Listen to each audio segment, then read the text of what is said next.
The Antartanya metaphor. Who determines belief?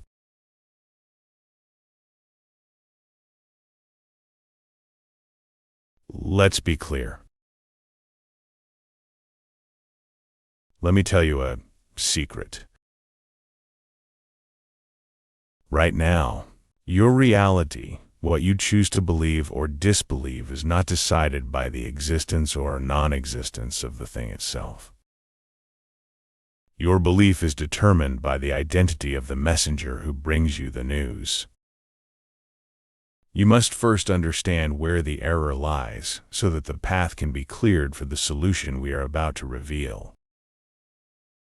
Most of the time, do people measure the truth of information through proof or by the character of the one carrying it? Let us set the stage through a peasant living 1,000 years ago in the Anatolian countryside, utterly unaware of the world beyond. Suppose there are two doors before this peasant. One is Jerusalem, which is real. The other is Antartanya, which is purely a figment of the imagination. The Jerusalem metaphor. Scenario 1. The supremacy of trust over proof. Imagine a peasant living in a remote village of Anatolia 1,000 years ago. His closest friend, someone whose tongue has never touched a lie in his entire life, comes to him and says, "I have been to a place called Jerusalem." Upon his return, he brings back a rug, a piece of fruit, and a rare stone. The peasant has never seen Jerusalem. He possesses no scientific proof that these items truly belong to that land. Yet, the unconditional trust he holds for his friend compensates for the lack of tangible evidence. For that man, Jerusalem is no longer a possibility. It is a reality. The peasant found the truth, yet his method was flawed, because he judged based on the person, not the truth.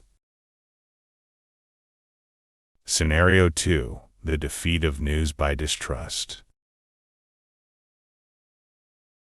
Let us look at it this way. Assuming his friend did not come, this time a person who lies constantly, someone the peasant does not trust, at all approaches him. He places the same rug, the same fruit, and the same stone before him and says, "I have come from Jerusalem." The peasant does not believe him. "How do I know you didn't pick up this rug along the way, gather this stone from a stream, or find this fruit elsewhere? Everything you do is a lie," he says, rejecting the news. Here the problem is not the evidence, but rather the impurity of the source. Besides, the stone, the rug, and the fruit are not in themselves proof of the region's existence. He denied the truth because he looked at the person. In scenarios 1 and 2, the messengers had told the truth, yet the peasant believed his friend but disbelieved the liar. Scenario 3. The power of social approval and continuity. Every day, a different traveler visits the peasant in the countryside. They all tell the same story, bringing similar rugs, stones, and fruits. For the peasant, this is no longer a matter of individual trust. It transforms into a social consensus. They can't all be lying, he says. Even without any proof, this persistent testimony builds an unshakable belief within him. So much so that if he were to go down to the city and see that rug in the bazaar, he would whisper to himself without anyone saying a word, "Here it is, a Jerusalem rug." His belief grants an identity to the object he sees. He found the truth, yet his method was flawed. He believed in the community and the continuity. Scenario 4. The blindness of social distrust and negative repetition. Imagine that this same man is surrounded only by fraudsters and those who constantly deceive him. Every day some people come and say Jerusalem, placing fruit, stones, and rugs before him. The man's defense mechanism kicks in. They are setting another trap. They've all conspired together, he says. When this man goes down to the city, even if he sees a genuine Jerusalem rug in the bazaar, the trauma of past deceptions pulls a veil over his eyes. Despite the truth standing right in front of him, he says, "Tell that to the wind." This is just another part of the lie, and distances himself from reality. He denied the truth because his distrust in society eclipsed the reality. In scenarios 3 and 4, the groups had spoken the truth, yet the peasant believed the honest community but disbelieved the deceptive one, despite their persistence. The conclusion of these 4 scenarios is this: even if something is the truth, if there is no trust in the person or society bringing it, and if the individual has not attained the truth for themselves, they may object to the news. Conversely, an individual may accept news from trusted people or societies without any proof. In fact, in all 4 scenarios, those who brought the news had told the truth. However, the peasant's reaction differed based on who delivered it. The Antartanya metaphor.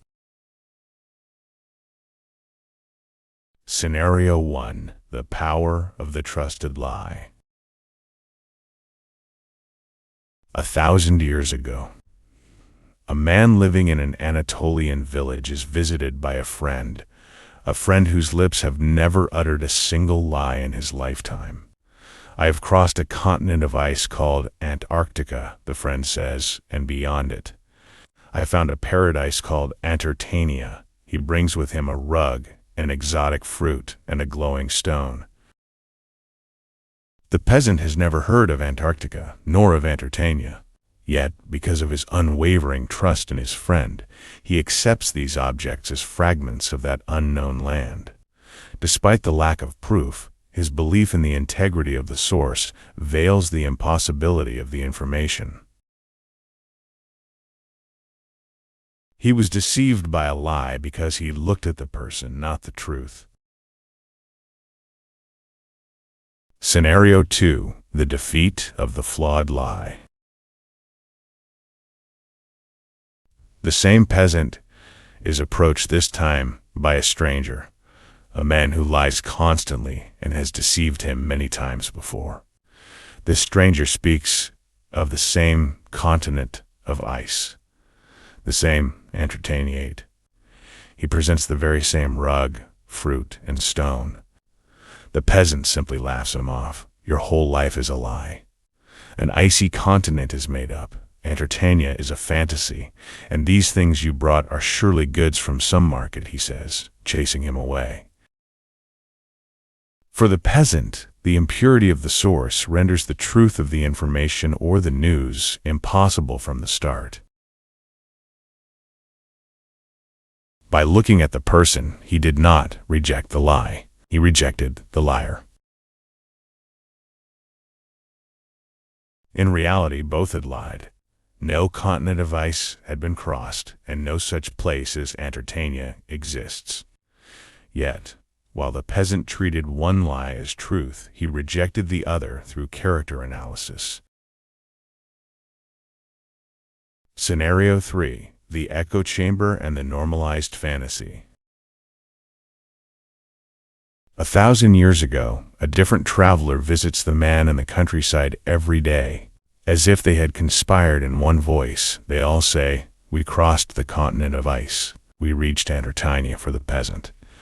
This is no longer a claim, it becomes a fact of life, because his mind reasons if everyone is saying the same thing, this is no longer a matter of debate, it is knowledge. When the peasant goes to the city and sees that fruit, it no longer matters where the fruit actually came from. In the peasant's mind, that fruit has now received the label of Antartanya fruit. The approval of the majority has replaced proof. The peasant fell for the lie because he believed in the community and the continuity. Thus, he felt no need to pursue the truth. Scenario 4. The toxic environment and the rejected news. Imagine the same man is surrounded by people who swindle him and lie to him every single day. No matter how large this crowd grows, no matter how loudly they shout Antartanya, the man has only one filter: distrust. When everyone says the same thing, he doesn't think everyone is telling the truth. Instead, he thinks the setup is even bigger. They've all united to deceive me. When he goes to the city and sees that stone, even its beauty is nothing more than a lie to him. Constant lying becomes the grave of the incoming news.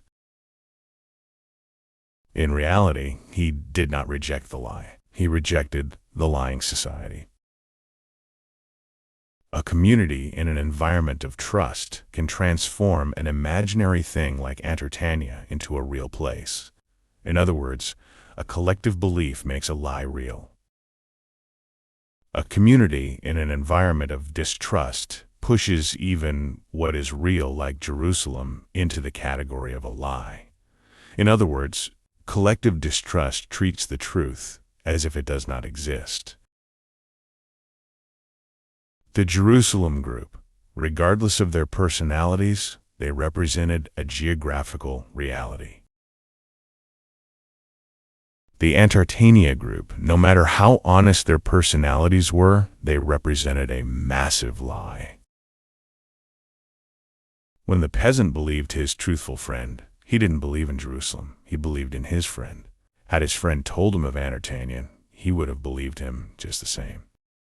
When the peasant hated the group of liars, he didn't reject Jerusalem, he rejected the group.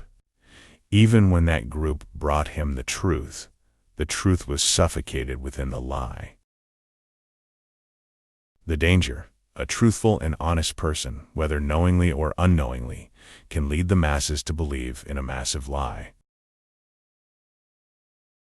The tragedy: in the hands of liars and the untrustworthy, even the greatest truths are treated as sophistry and thrown into the trash. Then it is time to ask this question: what do we believe in? The truth itself, or merely the one who brings it to us? So, in a world where the scales are broken, is there a way to trust solely the truth, not your friend, not your enemy, and not even the rug you see before your eyes? 1. The integrity of character is no guarantee of the accuracy of information. 2. A flawed character does not change the truth. 3. Majority, community, and continuity are no guarantees of truth. 4. What matters is the truth, not the messenger. 5. Focusing solely on the messenger is the very cause of detachment from reality.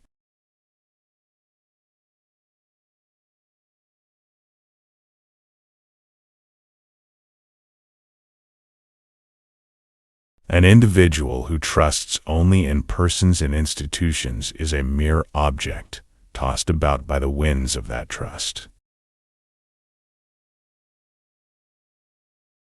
Measuring the truth by trusting only in humans is a mental gamble, for in this gamble, what is staked upon the table is one's own reality. Feraset, however, does not look at the news this way.